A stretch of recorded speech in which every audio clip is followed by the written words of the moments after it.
Hey, good morning, everyone. Welcome to Wednesday morning's plenary session. It's 9 a.m., so we're going to get started with a couple of announcements. First, it's the usual friendly reminders that we have a code of conduct for all of our meetings. You can find it on the Rubin PCW website right there under Code of Conduct. So if you experience or witness anything that you feel might be a violation of the Code of Conduct, you can go there and you will find links to the workplace culture advocates, and those are the people that you would contact to talk about that experience with. So please do make use of that if you need to. Other reminders are that all talks at this workshop are recorded unless otherwise requested to not be recorded. You can, of course, also just leave your video off. Videos will generally be posted the next working day. In Slack, when you're asking questions for a session, it's very helpful to the Slack moderators if you had the same question or you really like that question, to give some kind of emoji to that question, like a thumbs up. And that helps us moderators prioritize which questions to ask. Remember that Zoom has reactions, so you can show your appreciation for things by things like the applause feature. And they have both the Slack and the website, the PCW website at your disposal for more information about the PCW, where to go when, all that kind of stuff.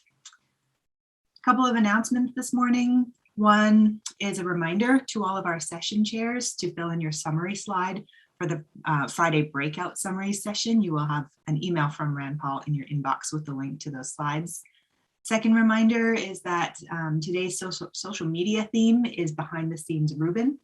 So either in the Slack channel, RUBIN, or on social media, show us a peek behind the scenes. This is your chance to share pictures of your pets, everyone. So I want to see lots of cat pictures and stuff like that going up.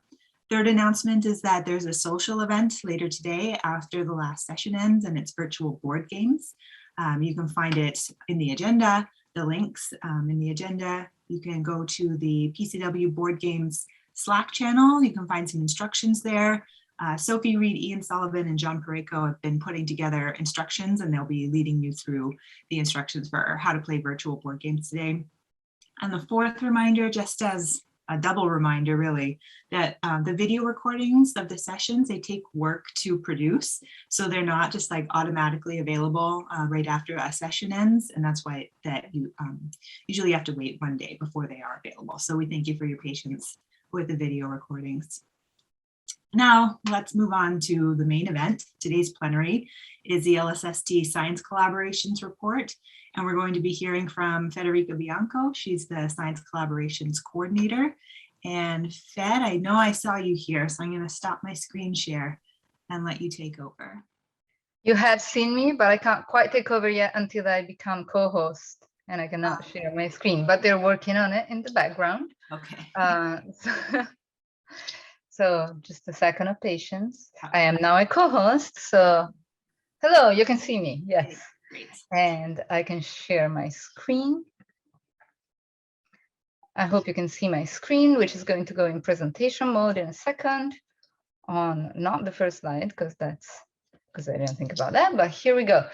Hello, my name is Federica Bianco. I am serving as the Science Collaborations Coordinator and the co-chair of one of the science collaborations, the Transients and Variable Stars Science Collaboration. And I will tell you all about the science collaborations together with the chairs of the science collaboration that will speak about each one of them in a minute. I do have one further announcement. It's about the anti-racism workshop that will take place tomorrow afternoon in Pacific time, and Friday morning. I wanted to emphasize that the spots for the workshop are limited because we partner with an external organization, the BIPOC Project, to set up this anti-racism workshop. So if you expressed interest and were selected to participate through our process that was randomized and trying to maximize diversity of participants, please make sure that you can attend. And if you cannot attend, if anything changed, please reach out to us promptly so we can give your spot to somebody else. Also note that you have committed to attend all the sessions, Thursday afternoon and Friday morning. This is primarily because in workshops of this nature, it is fairly common that people might bail out when they feel uncomfortable, but these workshops are designed to make us uncomfortable and make us think about difficult topics. So it is important that you understand that you have committed to participate to the entirety of the workshop.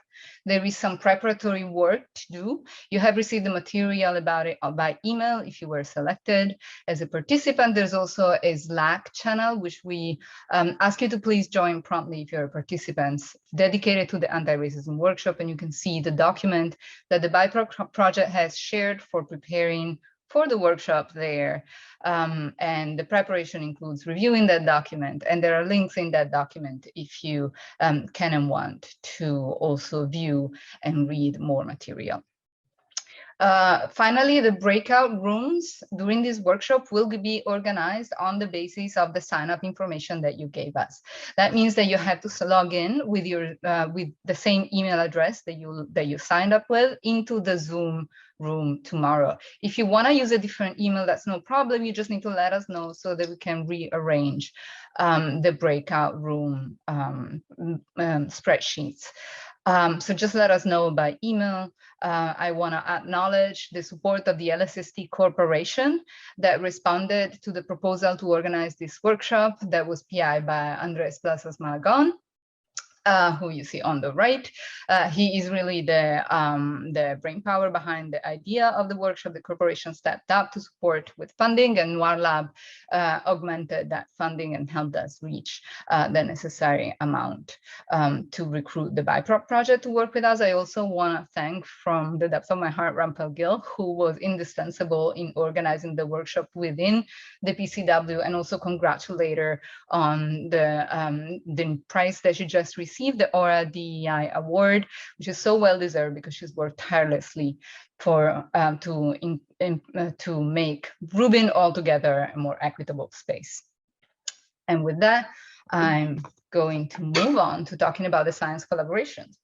So the Rubin Science Collaborations are 8 science teams that are self-managed, self-governed, and divided on the basis of scientific interest and expertise.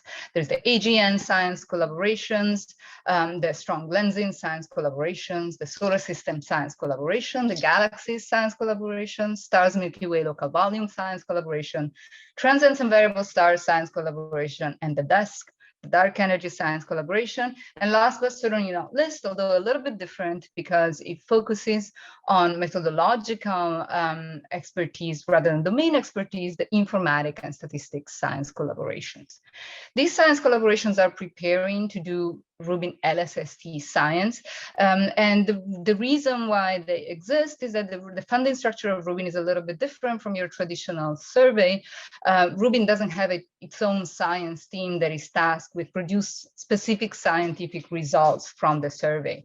The funding that support Rubin support the construction of the observatory, the production of data, the production of derived data products, the distribution and support for the community to use those data products. But then the steps that go from there to produce a scientific results are entrusted in the hands of the community, and the community has organized in the science collaborations to do so. We now have nearly 2,000 members, physicists, astronomers, data scientists, and software engineers. We work as a connected network. So there are 8 groups, but the 8 groups are not exclusive. You can have membership to more than one group at the same time. And we really emphasize joint activities and collaborative activities within the science collaborations and between science collaborations. On the right side, you see a graphical description of this network of science collaborations. The colors refer to the science collaboration. And if you memorize them from before, they're the same that I had in the logos earlier, but those are details. The point is that the interconnectivity between the science collaborations is very significant. The science collaborations range in size from nearly 100 to several hundreds, and you have on the left side the membership count for each one of the science collaborations. But it's important to note that they're all growing and they're all recruiting member and acquiring member as time goes by at a fairly rapid pace. I also want to point out that the Dark Energy Science Collaboration is in fact the largest science collaborations, but here you only see the full membership. Most of the science collaborations have multi-tier memberships, and if we counted all the desk members, that number would probably at this point exceed 1,000. So the science collaborations are plugged in all the elements of the Rubin ecosystem, the construction, the operation, the corporation. And we also want to take this opportunity to really thank the project, operation, data management teams, and all the other teams that work within Rubin for their efforts that have been incredible and displayed an incredible resilience under the circumstances of the pandemic, and are really pushing the observatory through the finish line of construction and the starting line of operation, and we look forward to continue helping them making progress and fulfill the incredible potential of this survey. So how are the science collaboration plugged into Rubin? We have a number of connections, specific connections between the science collaborations and the elements of the Rubin ecosystem. I'm going to mention a few. One that you can all benefit from is that the science collaborations meet regularly, roughly on a monthly basis, with the project science team. And the project science team gives talks updating the science collaborations and seeking their input at times on a variety of topics. The topic of the meetings are chosen by the project science team and the science collaborations in cooperation.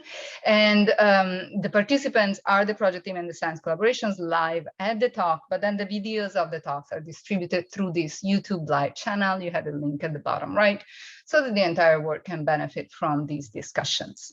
Each science collaboration has a liaison in the data management team, has a liaison in the commissioning team, and probably many other teams that I'm not remembering at this time.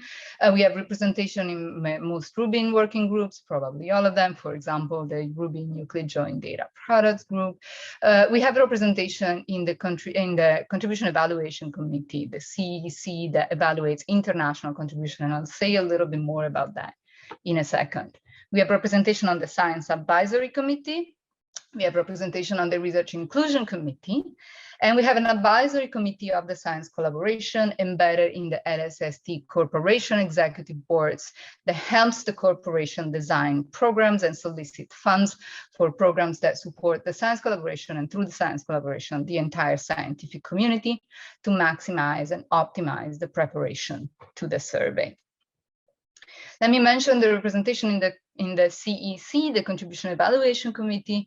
As most of you probably know and heard in previous plenaries, the data for the Rubin LSST data is accessible and open to all members of the US and Chilean scientific community, and data rights can be acquired through in-kind contribution by international organizations. The international organizations have proposed the first round of in-kind contribution to the observatory, and a committee has been set up to evaluate them, but not really only evaluate them, just really help the international partner optimize them so that they can be not only accepted, but really maximize the science throughput of Rubin.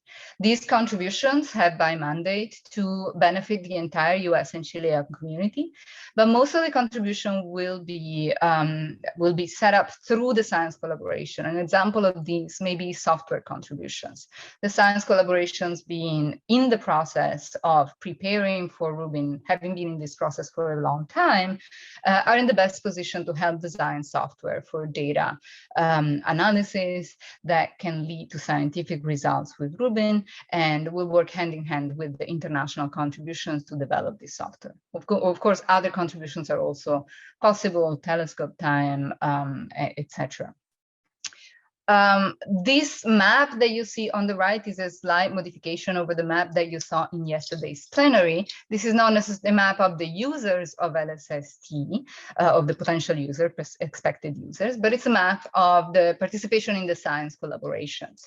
The science collaborations are an international organization. They've been from the beginning. They're dominated in numbers by US and Chilean participation because those countries have had the longest involvement with the survey.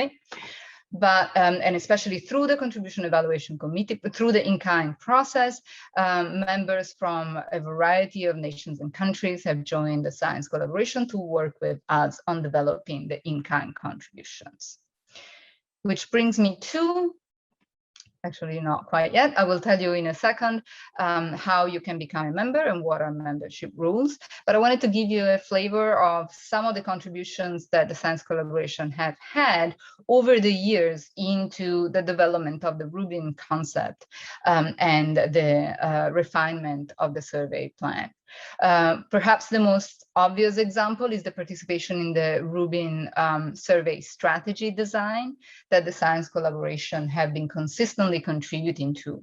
Here you have some of the examples. The first and now very famous publication of LSST is the science book, perhaps the first, I think it's the first, which was authored by the then new Science Collaborations in 2009. In 2017, the Science Collaboration released what is actually an open document on survey strategy optimizations, which was led by Phil Marshall. We call it the COSEP.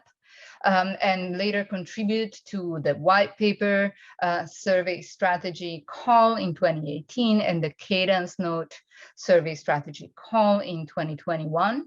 All of these elements were, elements of contribution were open to anybody, but members of the Science Collaboration were best placed to contribute, and that's testified by the fact that the majority of the contribution came from within the Science Collaborations. For example, 85% of the white papers were led by members of Science Collaborations, and a lot of them, which you see on the left side, on the left donut chart. And on the right side, you see a graphical testimony of the interconnectivity of the Science Collaborations. They worked collaboratively on the development of the white paper, and as a result, most of the white papers see representation of more than one Science Collaboration members, of members of more than one Science Collaboration. Who can join the Science Collaborations? The Science Collaborations are designed and are striving to be an inclusive, nurturing environment for scientists that intend to pursue LSST-based science. They're not designed to add workload to your already very tight schedule. They're designed to support you as you advance your LSST preparation and LSST science goals. Each Science Collaboration has its own application process and slightly different application rules, but the application is open to all members of the Rubin data rights environment. So anybody who has data right, US, Chileans, and groups that have in-kind contributions. There are also at this time provisional membership for groups that are thinking or working through the in-kind contribution process. And ultimately, the Science Collaborations can decide to open up their policy even beyond the data rights group. So check with each Science Collaboration to find out what are the specific membership rules. But no Science Collaborations have membership fees, so they're all free. There are no requirements to be affiliated with one or another organization, and there are no requirements of minimum time commitment. Again, this is not designed to add workload, but to create a nurturing environment for LSST interested scientists. There is no time commitment. Most Science Collaborations have multi-tier membership. So there might be time commitments if you want to access the higher tier membership that may afford privileges such as publication rights. But all Science Collaboration have a basic membership level that you can acquire with no time commitment. The relationship between the Science Collaborations and Rubin has been formalized very recently. The announcement actually just came out a couple of days ago. And if you click on lsst.org, you will see the banner on the right, the announcement of the Federation Charter having been released. This is a document that we created in collaboration with the Science Advisory Committee and Rubin Observatory. And I think I'm ahead of one slide, sorry, making a mess with the slides. It formalizes the relationship between Rubin and the Science Collaborations. It defines a set of requirements for the Science Collaborations that are aimed at transparency and inclusivity For example, the fact that our charters have to be public defines a path to create, merge, dissolve science collaborations through the Science Advisory Committee. We have 8 approved and formalized science collaborations through this charter. We definitely can grow. There is in the wording of the charter a specific request that the creation of a new science collaboration be justified by covering a need for a specific science that is not covered by the other science collaboration. This is because we want to continue foster a collaborative environment rather than a competitive environment. There is also a path defined to recognize significant contribution to the science collaborations by acquiring LSST Science Community Builder status, which will give individual permanent data rights with Rubin. This has to be subject to the approval of the NSF and DOE, of course. We also formalized the plan to create a Diversity, Equity, and Inclusion Council, which will be created by November 30th. To coordinate existing DEI efforts, share knowledge and experience, then support each other in the DEI effort, coordinate with Rubin and WARLab, and we will solicit at-large members for this council, and we hope that when you see the call for that, you will be interested in joining. I want to emphasize 3 programs and plans for the science collaborations before I leave the floor to the science collaboration representatives that will speak about the science collaborations one by one. One is, I'm really excited to announce that we received a grant from the AGN Science Foundation. This is particularly exciting because although we have received in the past support from organizations such as the LSST Corporation, this is the first time that an external entity recognizes the existence of the science collaboration as an organization. It's supporting with $1 million to be spent over the very short timeline of 1 year. 3 of the science collaboration, TVS, STARS, Milky Way, Local Volume, and Solar System. Those 3 because they are the ones that are most affine to that have portfolio of research that is most affine to the portfolio of the foundation itself. It will support a number of things, including funds for science publications, host funds for meetings and workshops, provide access to software and tools, and a Kickstarter grant program. On the access to software and tools, you may have heard that the link is also able to, the link program that has been announced on Monday is also able to provide software access to the science collaboration. So we're shifting this portion of the program towards training, offering training for the use and development of software. The funding, the Kickstarter program will open on August 31st with the proposal call. Due to the short timeline of the grant, 1 year altogether, the proposals will be due 1 month from then. It's a flexible program that can accept a variety of different proposals, but we particularly welcome proposals that are aimed at building capacity in underserved institutes, teaching schools, minority serving institutes to support Rubin research in partnership with science collaboration members. It is open to all members of TVS, STARS, Milky Way, Local Volume, and Solar System Science collaborations, and it is open, regardless of nationality or any other cuts. And you have a link to the website on the left. I also mentioned fund science publications. Particularly, this refers to supporting all papers that come from the science collaboration to be included in the Astrophysical Journal supplements focus issue on Rubin survey strategy. So let me back that up. We worked with the AAS publication and ILP to create a focus issue on Rubin survey strategy to make sure that the people that worked in the survey optimization process, the work that I described before, the white papers, the cadence note, etc., have a venue for peer review publication of this work. That being preparatory sometimes is hard to push through regular publications.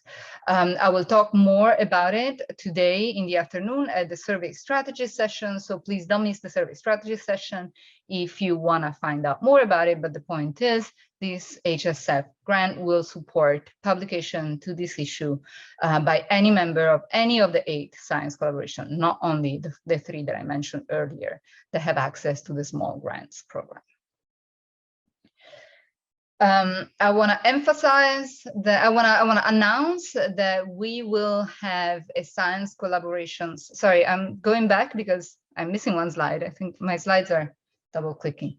I want to emphasize one further program. We have a new Friends program within the DP0, the Data Preview 0. If you are a Data Preview ambassador and you are new to Rubin or coming back to Rubin after a long time, and you want to have a direct connection with an individual that has been in Rubin for a while through the Science Collaborations, we have set up this new Friends program that is facilitated by the community engagement team. And it just provides a one-on-one connection point of reference for people that are new to help them navigate the complexity of the science collaborations and more generally of Rubin. And finally, the science collaboration census will be released in September. We want to understand the breakdown of our membership of our organization in seniority, gender, what institutes are involved, nationality, but really what we want to do is understand the level of engagements and roadblock to have a better experience and be more engaged with the science collaborations. We want to understand how we can help the science collaboration members secure funding for the research. And we want to ensure that the climate of the science collaboration is equitable and supportive. So please stay tuned, keep an eye out on the announcement. If you are a science collaboration member, we really, really want to hear from you. You probably know that the word census is intended to describe a survey that has 100% participation. So that's the ambitious word that we are choosing because we really hope that we will have large participation in this census. With that, I'm going to leave the floor to the science collaboration representatives. Each science collaboration will have a short talk, 3 minutes. Please, science collaboration representatives, stick with the time. It's the same time that the Rubin research by speakers had yesterday. Each science collaboration will be talked about for about 3 minutes. Every 2 presentations will pause and ask questions. I need a volunteer to monitor the questions because I realized that while I share my screen, I don't see the Slack. So perhaps I can call on the usual Rampal or Melissa. When you ask a question, indicate what science collaboration your question is for. If you like a question, thumb it up so that we can upload it and ask it first. And please show your appreciation for the speaker with the clap emoji. And with that, we're going to start with the AGN Science Collaborations. Gordon, do I have you on that? Yes. Okay. Thanks, Fed, for the setup for the science collaborations as a whole, and I'll give you a rundown of the AGN Science Collaboration. So our goal is to maximize AGN science return for LSST and give feedback to the project to ensure it's doing the best possible AGN science that it can, and to educate the broader community about LSST AGN science. To that end, we submitted 8 cadence notes, and one of the things that I don't have time to talk about in detail, but is we're very interested in integration of multi-wavelength data from the X-ray to the infrared to the radio. Next slide, please. So membership applications are, of course, welcome, as it says, even from people who lack data rights, or at least to the extent that we are allowed to do so. The application instructions are at that link. As of 2019, we do have a charter, largely copied from the TVS charter, and we have applied for and received formal recognition by the ISAC under the new Federation charter system that Fed mentioned. Next slide. So that charter lays out the following structure. So Neil Brandt has been the chair of the AGN Science Collaboration from the beginning. I more recently have come on as the co-chair. And we have a number of panels that are defined.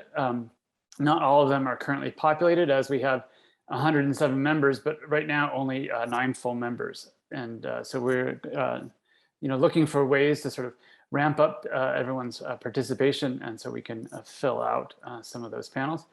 We do have 4 active subgroups: selection or classification, photo-Z and redshifts, variability science, and follow-up. And there are sort of co-chairs of each of those subgroups, and those meet roughly once a month in addition to the overall AGN Science Collaboration monthly meetings. Our 5 largest. What's that? You're at 2 minutes. Yep. Our 5 largest memberships are from the US, UK, Chile, Serbia, and Italy. Next slide.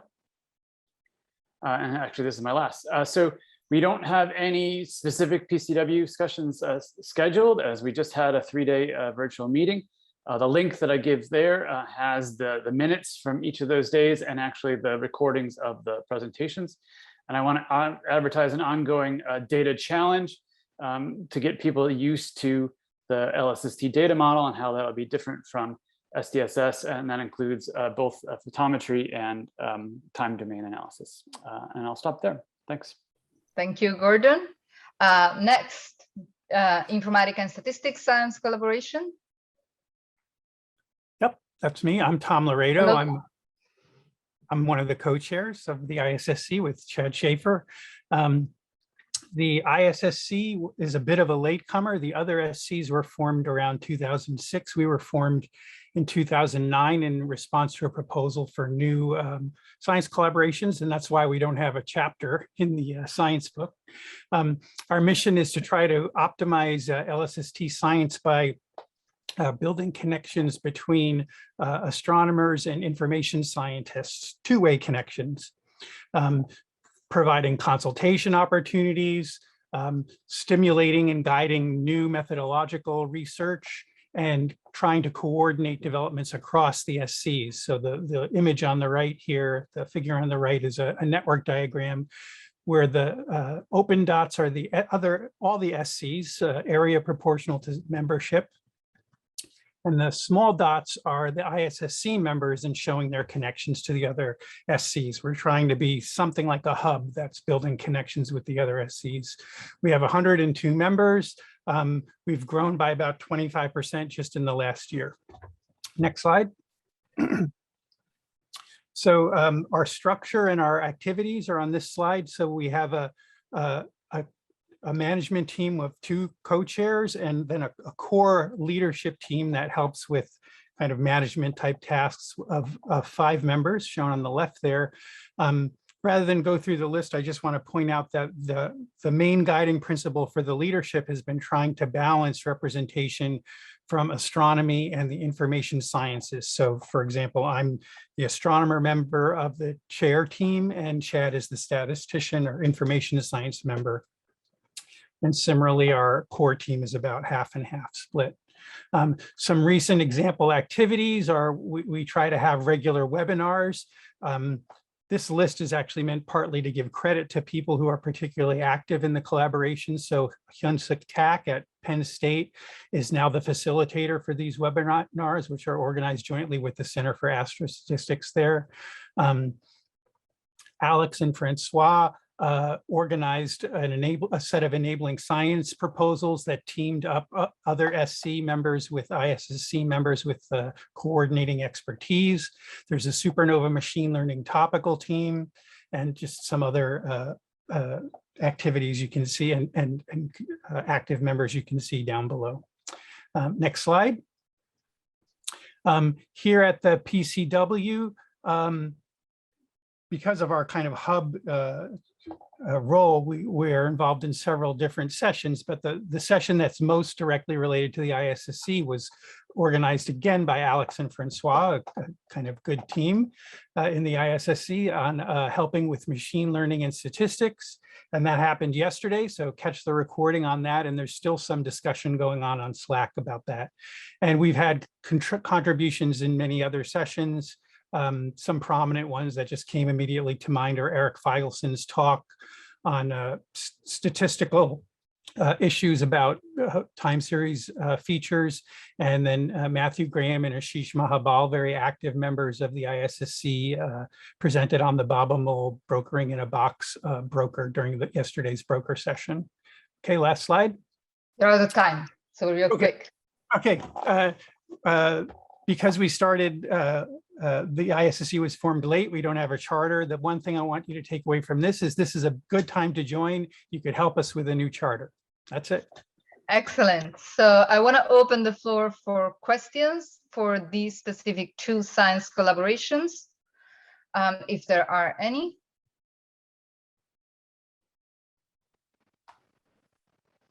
Melissa, no questions yet?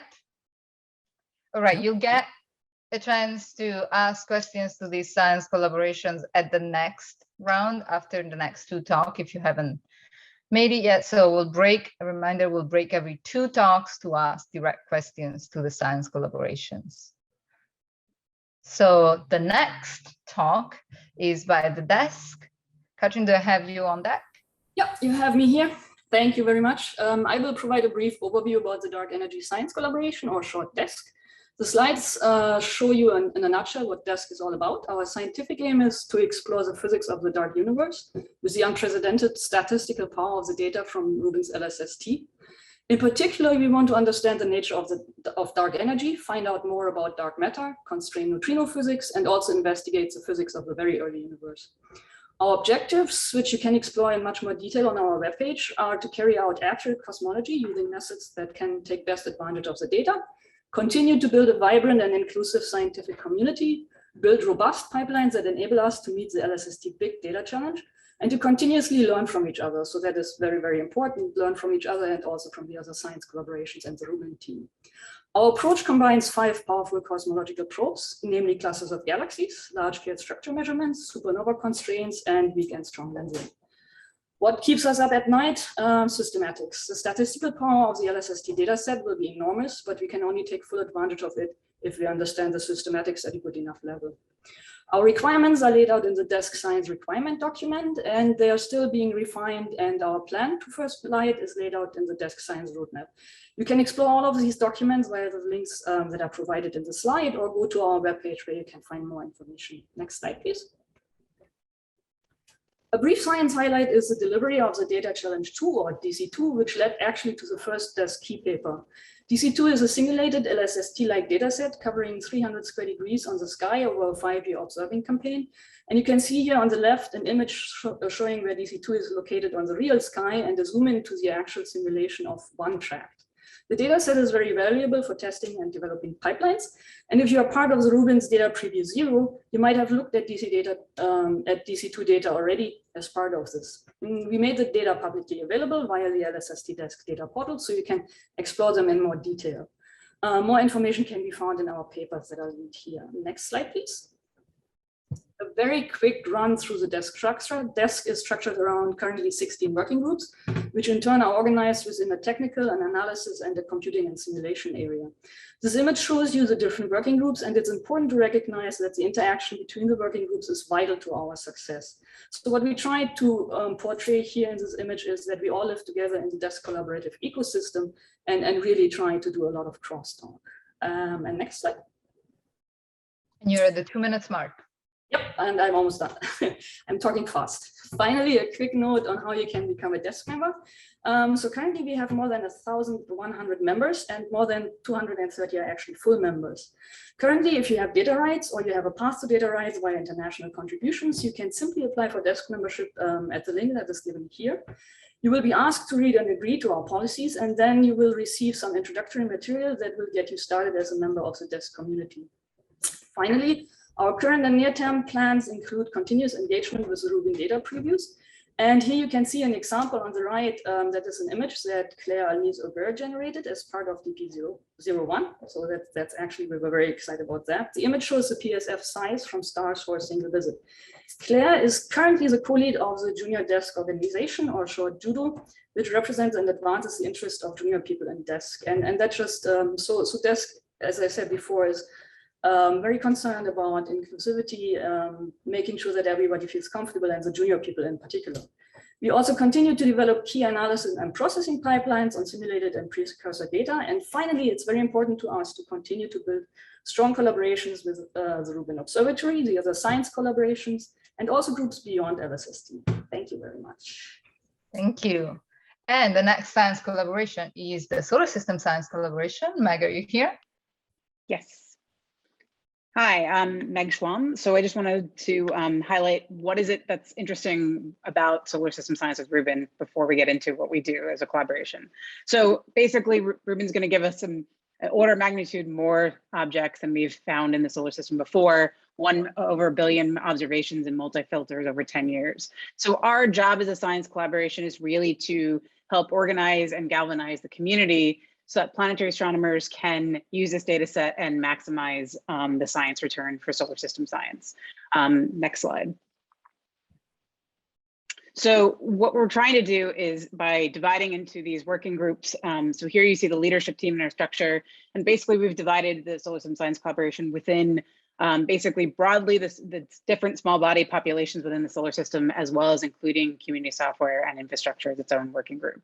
I want to highlight we have 152 members. We have a flat tiered system. So if you're a member, everyone has equal rights and ability within the science collaboration. So the idea really being is to take these different areas and input from these different working groups, as well as members who are not part of these working groups, to feed back into all the different areas of cadence and other questions that are coming up now, that we'll need to answer and help give feedback on as we get ready for data to start flowing. Next slide. So let me really highlight what we've been doing in the last year. So we hosted an equity, diversity, inclusion brainstorming session last year. Out of that came one immediate action, which is creating our early career represented positions within the leadership group. We also held, again, our virtual solar system readiness sprint in June. We had 55 attendees online thinking about basically how we were going to do follow-up in the Rubin era. We have also now, thanks to Maria Juric and Sigvald Egel, we have a simulated database with 10 years of photometric, astrometric measurements simulated for a bunch of solar system populations, because DP0 doesn't have solar system objects. So this data set and simulated database allows us to start working on software, which is really great. And we responded to the commissioning call. We submitted one consensus view cadence note to the SCOC, and we published a note on year one template generation in the research notes of AAS. Next slide. And you're at 2.5 minutes. Thanks. So let me just highlight our future. We're continuing to give feedback about cadence decisions to the SCOC. We're facilitating community software and development now that we have this simulated data set that we can start working on. We're also going to ramp up what we do in terms of our working groups now that we have the simulated data set.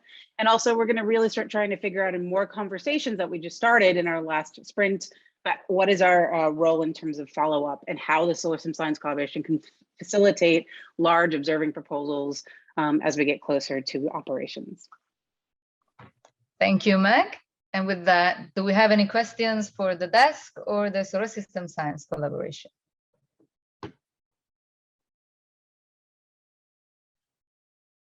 No questions.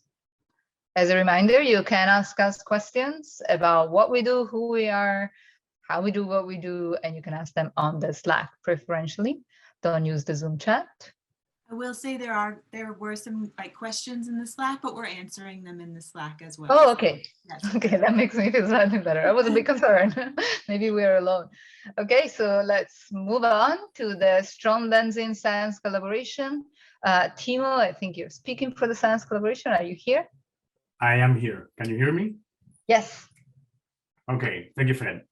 Okay, so I will tell you a little bit about our rather smaller science collaboration. That is the Strong Lensing Science Collaboration. It's currently chaired by myself and Graham Smith. There you have the contact emails if you want to contact us. We have approximately 80 members. And the interest of this science collaboration is basically to capitalize on the number of lenses that LSST is expected to find. We expect to find about 100,000 lenses. And there are several science cases that we intend to follow with these lenses. And these are some of the examples. So doing galaxy mass and structure of all these lenses, doing time delay cosmography to measure the Hubble constant with the lens quasars and lens supernova and lens other transients, galaxy cluster masses and structure for thousands of clusters, studying the structure of accretion disks via quasar microlensing with 1,000 lens quasars, resolve properties of high redshift galaxies, and other lensed explosive transients, including gamma ray bursts and even gravitational waves. Now, as you see, all these science cases, they could pertain to many of the other science collaborations. And Fred, if you can change to the next slide, That's what makes the strong lensing science collaboration sort of like a little bit different in nature, because strong lensing is not a science goal, but rather a science method or tool. So to that end, we have built a system of liaisons. So besides all the Rubin group liaisons that Fed explained in a couple of first slides, within the strong lensing science collaboration, we also have liaisons to the other science collaborations, to all these different science topics that use strong lensing.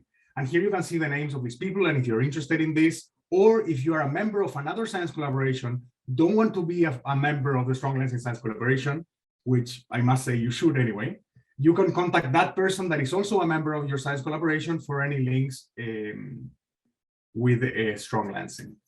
Can you change me to the next slide, please? Yep, and you're at 2 minutes and 17 seconds. Okay, so some of the selected active projects that we have are that are being led by the strong lensing science collaboration is the discovery of strong lenses. Lenses are very hard to find, they're rather rare, they have complex morphologies, they have very high false positive rates. So we have several tools that we're currently testing to find these lenses. We need to model these lenses. So this is also machine learning assisted methods to model lenses. We have a few data management considerations. These queries go to our liaison, that is Jim Bosch. In particular, we want to monitor pixel level images of our candidate lenses. We have also observing strategies considerations. You can hear more about this on a session tomorrow. But basically what we want is good seeing images in the blue to find our lenses. We have several science roadmap tasks. Currently, we are revamping and updating our roadmap. We have several follow-up requirements and strategies. Some of the lenses will require follow-up, especially those that are transients, and we need to find out which ones of them, because we're not going to be able to follow 100,000 of them, so we need to pick the best one of them. And we're working on commissioning and early science considerations led by Graham. And the next slide, please, and last one. You're past 3 minutes. Sorry. So there we have the future. We need just what I told you to discover and model these the systems. We need to manage all different kinds of in-kind contributions that we've had that relate to the infrastructure to deliver these strong lensing candidates. And we look forward to develop further integrations between the different science collaborations. And you're all welcome to join if you have data rights, if you have in-kind proposals to Rubin on that side. And sorry about that. We're going to have our first face-to-face meeting sometime next year, hopefully, with integration with the other science collaborations as well. That's great news. Thank you, Timo. And the next science collaboration is the Galaxy Science Collaboration. Sugata? Hi, Fred. Can you hear me? Yes. Okay, great. Okay, thanks a lot, Fred. So here's a summary of the Galaxy Science Collaboration. So this collaboration has two co-chairs, myself and Manda Banerjee at Southampton. We have about 230 members from across the world. So new members at any career stage are always welcome. And there are no requirements on time commitment. I'll come to how you can apply for membership in my last slide. So our core goals, as you can imagine, are to perform extragalactic science over cosmic time with using Rubin data. And of course, LSST will be revolutionary in this regard. Not only will it provide sort of game-changing statistics, it will also open up new regimes which are inaccessible to past surveys. So for example, there's a vast discovery space in the faint or the low surface brightness regime, which contains virtually all dwarf galaxies at cosmological distances, measurements of things like intracluster light, out to high redshift, and outskirts of galaxies, which often contain faint structures like, let's say, merger-induced tidal features. There's also discovery space for rare and extreme objects, so things like massive high redshift galaxies, particularly when you combine LSST data with infrared surveys. And finally, the intersection with computer science will drive new techniques, such as those based, for example, on machine learning, which will be critical for the analysis of these exabyte scale surveys like the LSST. Next slide, please, Fred. Okay, so in terms of our structure, the collaboration currently has 7 working groups, which are listed here. So some of these working groups run their own independent portfolio of activities. So the working group chairs are shown in brackets next to each of the working groups. And as you can see, our members also provide service to the project across a wide range of committee and liaison positions. Next slide, please. So in terms of future work, so here's a list of activities that I think will keep us busy in the next few years. So we have quite a large portfolio of in-kind contributions from the international community, which are embedded within the collaboration. So a fair fraction of our effort will go towards managing these over the next 2 to 3 years. We will continue to provide service via committees and working groups that advise the project. And of course, our regular activities such as monthly telecons, face-to-face meetings and challenges run through the working groups will continue. Next slide, please. Okay, so if this is 30 seconds. All right. So if this is of interest, please join us. You can have a look at our website for more details about what the collaboration is doing and has done and has plans to do. And if you would like to join us, then there's a very short application form that you can access. If you click on apply for membership on the left-hand side, it should only take you a few minutes to fill out. And as Fed has said already, there is no requirement in terms of time commitment. So we welcome anyone to join our science collaboration. And of course, feel free to contact either of the chairs, either via email. So you'll find our email on the website. It's also listed on the slide here, or through the LSSTC Slack workspace if you have any questions about the collaboration itself. So I think that's all I have. I'll stop there, and thanks for listening. Thank you.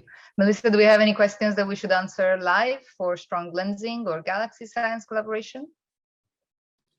I know there's one question, a technical question in the Slack, but we're also answering it in the Slack. It was about the desk slides. Brilliant. The last 2 science collaborations, and I should emphasize they were selected in no particular order. There is no hierarchy of science collaborations. So the 2 final science collaborations that will be presented today are STARS Milky Way local volume.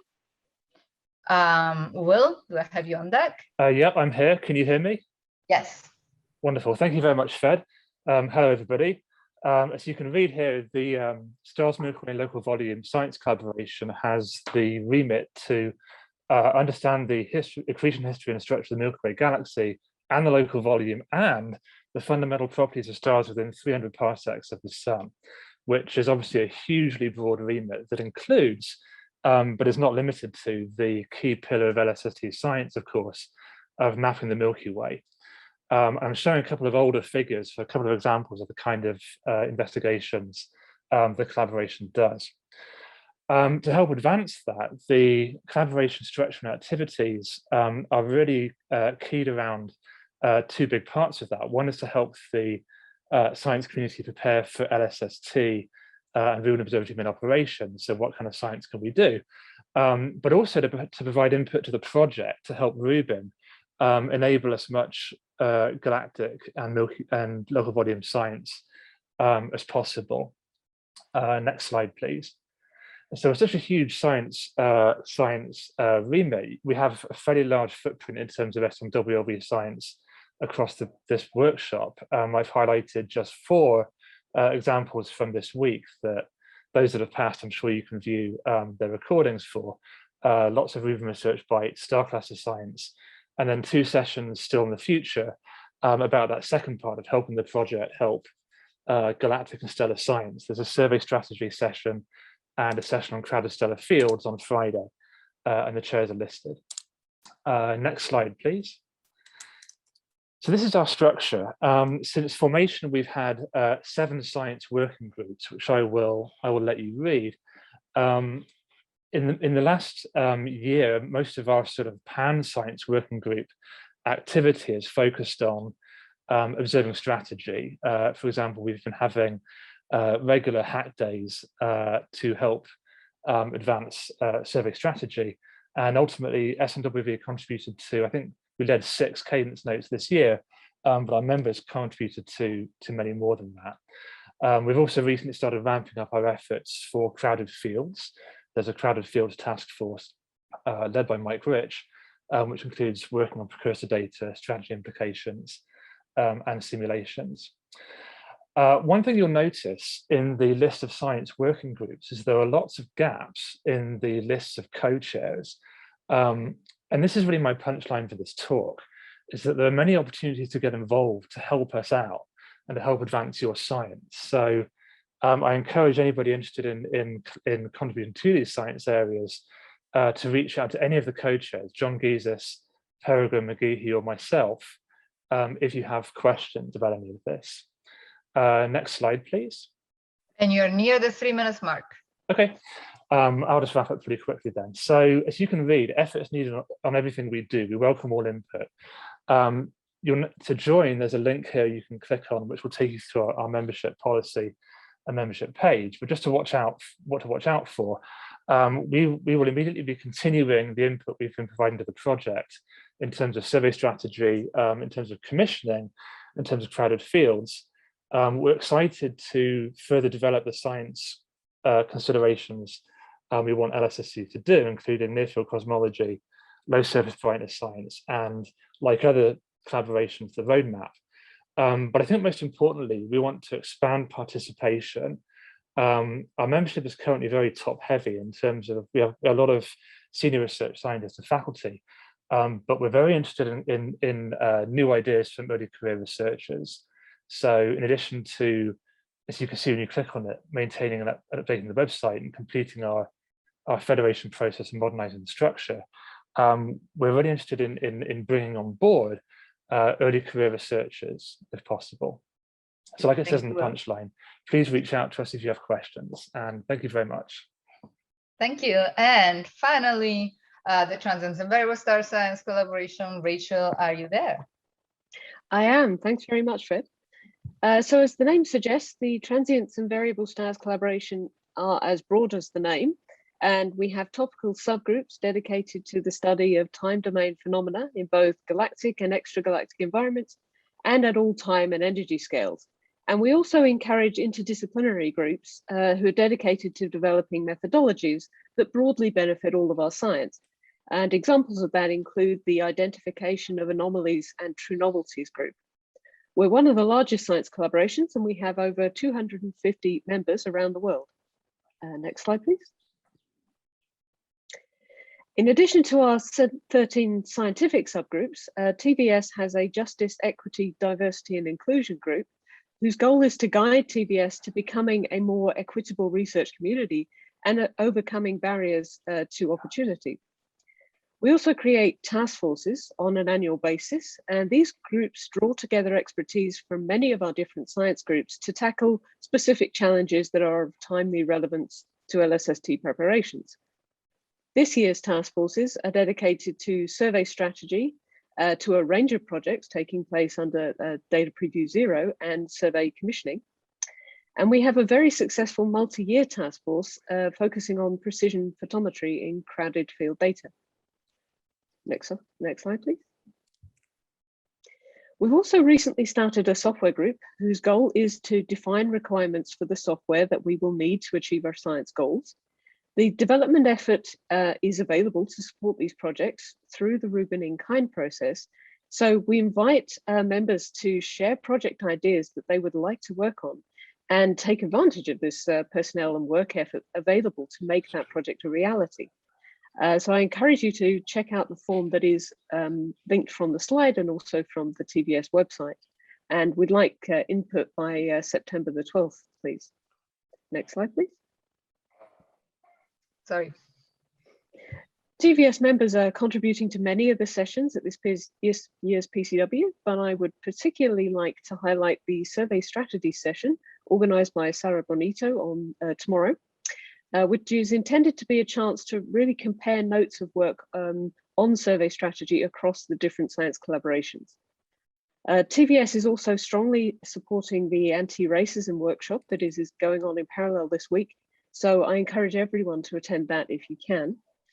And I'd also like to draw your attention to the session dedicated to exploring synergies between Rubin and other major surveys, which will take place on Thursday. Last slide. Thanks. So to wrap up, I'd like to add that it is very easy to join TVS simply by completing the form, which you can find linked on our website. And we would very, very much welcome everybody's input. We have a lot of exciting work going on, and our members can participate in the Preparing for Astrophysics with LSST program that Federica introduced earlier. And together with the work of all of our task forces, we expect that survey strategy research will continue to be a major feature of our work this year, contributing to both the APJS special edition and to the workshop that is planned for November. And if you have any questions, Federica and myself will be very happy to answer them. Thank you. Thank you, Rachel. Are there any super urgent questions? Zero. Awesome. I just want to thank everybody for attending the session. I hope that you enjoyed hearing about the science collaborations, what we do. I hope that inspired you to join if you're not already a member, and renewed your enthusiasm in working with us. If you are a member, please feel free to contact me with anything and continue asking questions on the Slack channel. And I see Melissa has a, yes? There's one question for Stars Milky Way. So Will, if you can go answer it in the Slack. Thanks. Yeah, I was just starting. Are you going to answer in the Slack? Okay. Yes. I'll type an answer in Slack then. I promise the chairs of the science collaborations will keep an eye on this Slack channel going forward and continue answering questions as they arise. Thanks everybody for participating. Don't forget that we're heading into a break now. There is a, I'm looking at Melissa to make sure that I say it right. There's a 30 minutes break, and we will see you again in 30 minutes. Thanks, everybody. Thanks very much, Fed.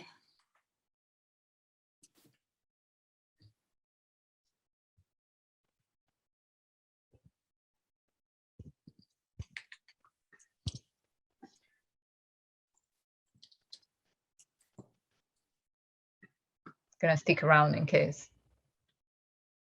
Yeah, you got to stick around and absorb all the thanks from the chat. Oh yeah, that's right.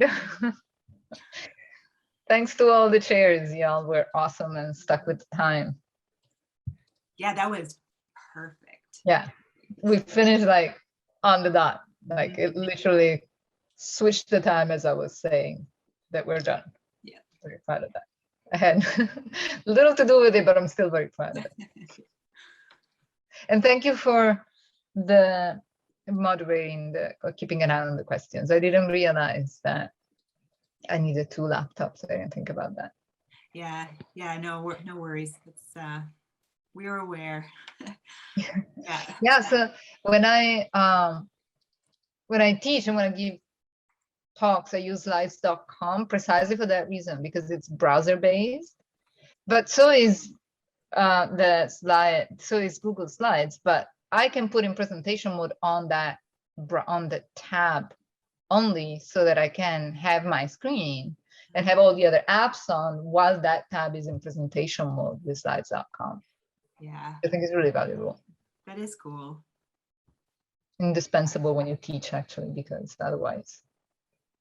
Yeah, it's either that I use dual monitors, but it's still like not enough to also fit Slack in this. Really? Okay. So I don't see anything that requires my attention. Yep, I think we're done. Sort of everyone's left and there's no further last burning questions. So I think we can leave now as well. All right. Oh, and I was still sharing. I didn't mean to continue sharing. Sorry. Oh, yeah. Thank you. Okay, bye guys. Bye-bye. Thanks, Melissa, and thanks, Fed. Bye. Yeah, well.